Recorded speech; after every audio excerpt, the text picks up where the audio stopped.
Mogilevich, a little different than some of the others on the list. I mean, namely, he's not a murderer, or at least not that we know of. Why is he a top 10 priority for you? They called him the Ghost of Moscow, a man who walked in different worlds, respected by politicians, feared by gangsters, and untouched by law enforcement. His empire extended from the snowy streets of Russia to the glittering skyline of New York. He didn't just rule one gang, he ruled 2 continents. This is the untold story of the Russian mob boss who turned organized crime into a global corporation. His name was Semyon Mogilevich, and for decades he was known as the most dangerous man you'd never heard of. Born in Kiev when it was part of the Soviet Union, Mogilevich did not start out as a street thug. He was educated, fluent in several languages, and had a degree in economics. But behind the academic charm was a mind built for manipulation. While others fought with guns, he fought with intelligence, deception, and money, and this made him invincible. In the chaos that followed the collapse of the Soviet Union in the early 1990s, Mogilevich saw opportunity. While millions of people were struggling to survive, he saw a chance to build an empire.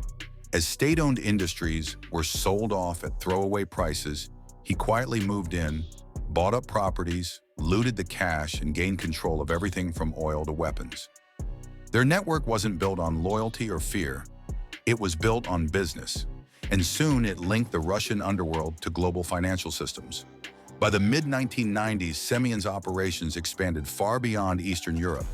He had connections in Hungary, the Czech Republic, Israel, and the United States. Their most famous front company was called YBM Magnex, a Pennsylvania-based magnet manufacturer that secretly laundered millions of dollars. On paper, it seemed legitimate. In reality, it was a money laundering machine for the Russian mob. Wall Street investors poured money into the company, not knowing that they were funding one of the most powerful criminal organizations in the world. But Semyon wasn't just about business. He was about control. He brokered deals between rival mafias, managed arms smuggling in the Balkans, and allegedly helped move stolen nuclear material. Intelligence agencies of many countries, the FBI, MI6, and Interpol, had files on him, yet no one could touch him.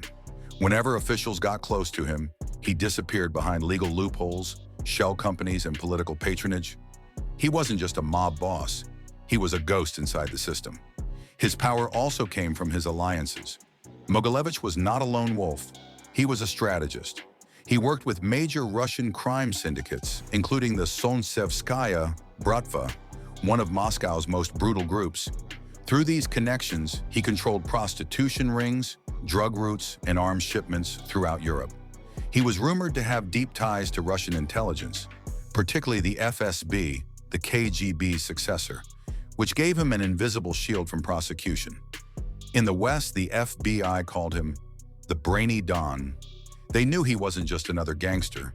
He was the CEO of global crime. His network laundered billions in money through offshore accounts, casinos, and real estate deals. Lawyers, bankers, and politicians worked for them, often without knowing whom they were serving.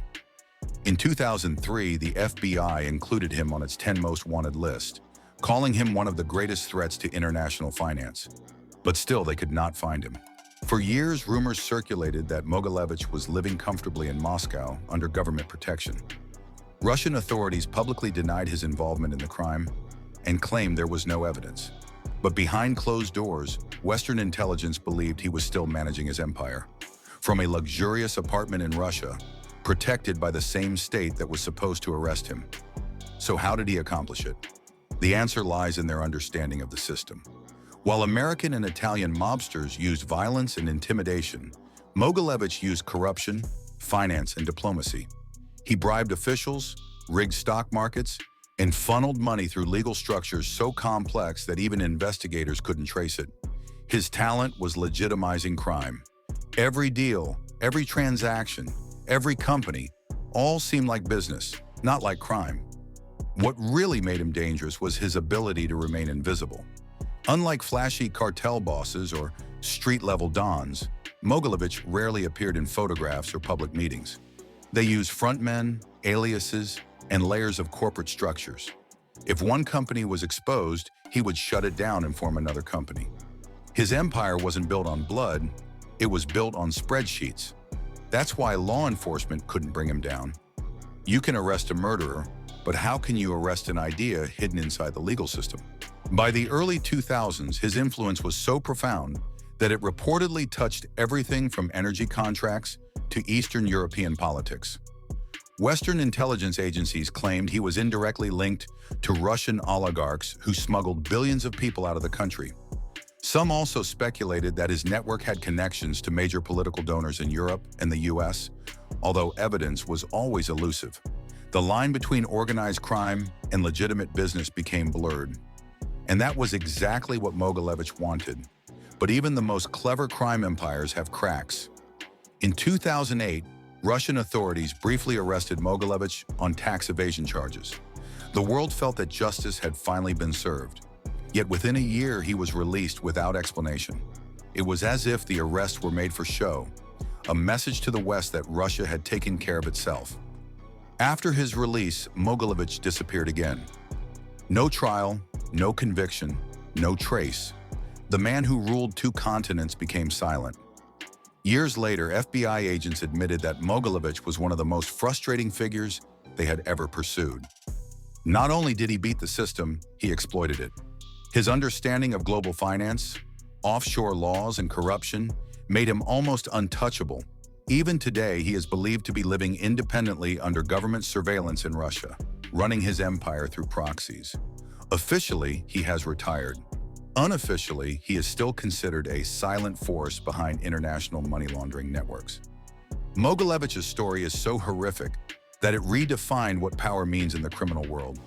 He proved that modern crime isn't about guns, it's about impact. The new mob boss doesn't wear gold chains or drive luxury cars. He sits behind a desk, shows numbers on a screen, and controls the economy with one phone call. Semyon Mogilevich created that blueprint decades ago, and others still follow it today. His legacy is not in bodies or shootings. It is in financial systems, shell corporations, and political favors.